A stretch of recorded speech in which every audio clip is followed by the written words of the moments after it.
그래서 이제 인칭대명사에 대한 얘기인데, 인칭대명사 첫 번째, 앞에 나와 있는 언급된 사물이나 사람이다. 자, 요거 형광펜 치자. 언급된 사람이나 사물을 대신하는 표현인데, 성이나 수나 격에 대한 정보를 반드시 갖고 있어야 된다. 그러면 그녀의 책, 소유격이죠. 그들의 책, 소유격이고, 이거는 그녀의 것 해서 소유 대명사이기 때문에 반드시 s 붙여야 돼. 이것도 그들의 것들이라고 해서 소유 대명사이기 때문에 s 붙여야 됩니다. 그 다음 새는 그것의 날개를 이용하고 있다. 그럼 이 새가 단수가 되어 있으니까 이것도 it로 단수로 표현을 하고, 그 다음 쌍둥이들은 그들의 시간을 함께 보낸다. 이게 쌍둥이가 둘이 아이가 그죠? 쌍둥이가 둘이 복수니까 their 복수로 사용을 해야 된다. 그 다음 죄기대명사는 뭐냐? 죄기대명사는 반드시 문장 안에 있는 것을 얘기한다. 잘 봐라. 여기 보는 것처럼 안에 있는, 절 안에 있는 동사나 전치사의 목적어가 주어하고 같은 대상이 될 때, 그때 사용하는 것이 죄기대명사야. 그래서 죄기대명사는 하나의 절 안에서 지칭 대상이 같은 주어를 반드시 가져야 된다. 이 말은 죄기대명사는 다른 문장에 있는 어떤 명사를 받을 수는 없다는 거야. 그 문장 안에 것만. 그럼 확인해 보자. 여기 보고 있는 myself. 자, 이 myself는 이 문장에는 I가 있지. 이 I만 받는 거지. 다른 문장의 I는 받을 수가 없다. 또 2번 같은 경우에도 네 자신을 그렇게 혹독하게 밀어붙이지 마라. 원래는 이 앞에 주어가 you가 있어서, 명령문은 원래 주어 you가 있는데 이걸 생략하고 요렇게 사용할 때 이게 명령문이잖아. 그래서 이 you를 받는 게 yourself가 돼. 그래서 명령문 안에 있는 self는 무조건 yourself가 돼야 된다. 알겠어? 그 다음에 지금도 보면 그녀 스스로라고 해서 herself야. 그럼 이 herself를 받아가는 건 daughter, 딸을 받아가겠지. 요렇게. 그 다음 여기도 itself인데 이거는 고양이를 받겠지. 고양이를 받기 때문에 itself로 가고, 그 다음 ourselves라고 해서, 자 이게 지금 복수형인데 여기 주어가 누구냐면 we라.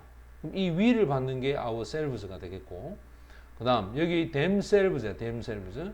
이거는 복수형이잖아. 그럼 주어가 누구겠노? Fred, Jane과 같은 복수형을 themselves 요렇게 받겠지.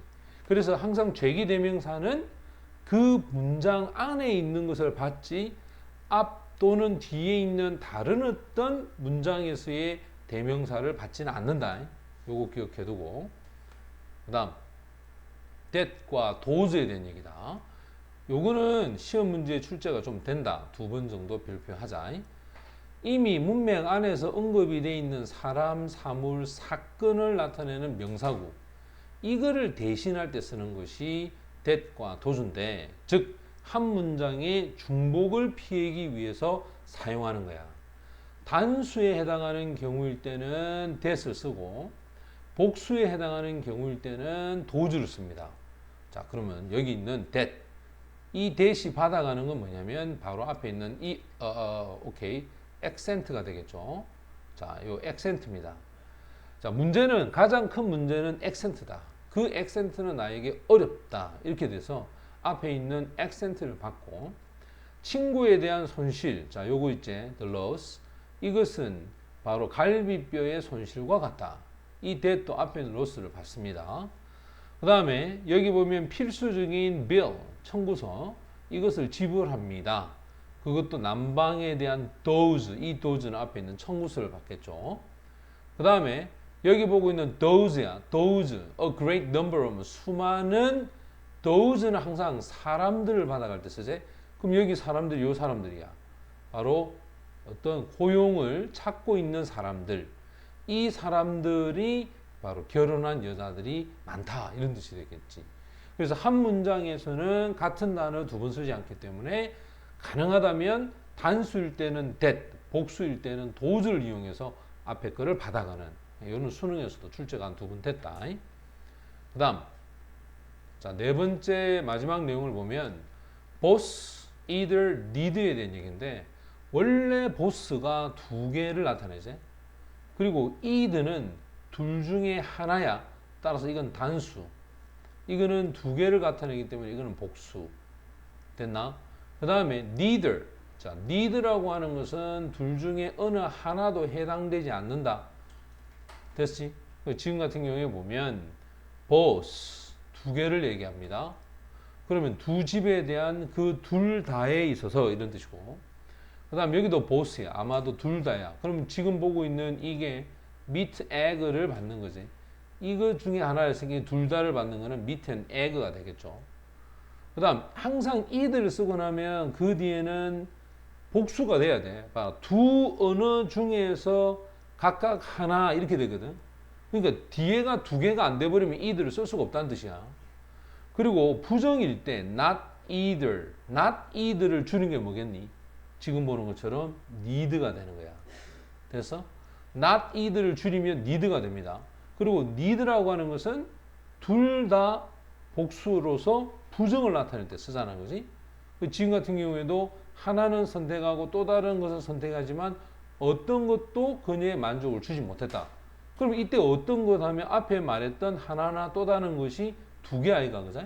이렇게 두 개가 됐을 때, 따라서 항상 need는 복수일 때 됐어. 그런데 지금 보면 이때 was가 이게 동사인데 이건 단수 취급이야. 그래서 보통 need가 주어가 되면 어떤 것도 그녀에게 만족을 주는 것이 아니었다. 이 말은 둘 다 주지 않았다. 우리가 생각할 때는 이거 복수니까 were 아니냐. 자, 첫 번째도 만족을 주지 않았고 두 번째도 만족을 주지 않았다. 각각 한 번씩 다 받았다는 뜻이야. 됐니? 각각 한 번씩 다 받았기 때문에 이때 주어는 복수의 개념보다는 형태는 여기서는 복수지만 형태는 단수로 취급을 해서 was를 써. 하지만 의미상 두 개를 다 받는다. 복수의 의미를 갖는다는 거야. 됐니? 굉장히 조심해서 봐야 돼. 자, 요 문장은 별표를 해라.